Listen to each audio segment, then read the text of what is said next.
اول خطوه لازم يبقى الصناعه ليها قانون. اتفضل.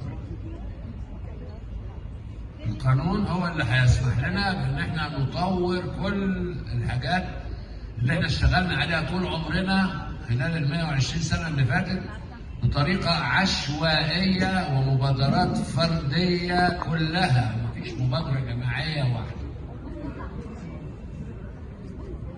يعني في تاريخ صناعه السينما اللي هو 120 سنه مفيش مبادره جماعيه واحده، كلها مبادرات فرديه. فلنعد الى مفهوم العمل الجماعي، بس بدايه قانون، عشان القانون هو اللي هيحكمنا كلنا.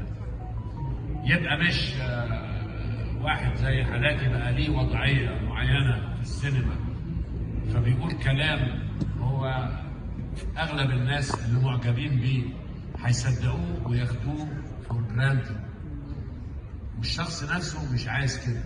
يعني انا كنت عايز الاستاذ اللي طلع ده يقول لي انا ليا تعليق على كلامك، انت غلطان في الحته الفلانيه، فانا اوضح او اقول له انا غلطان.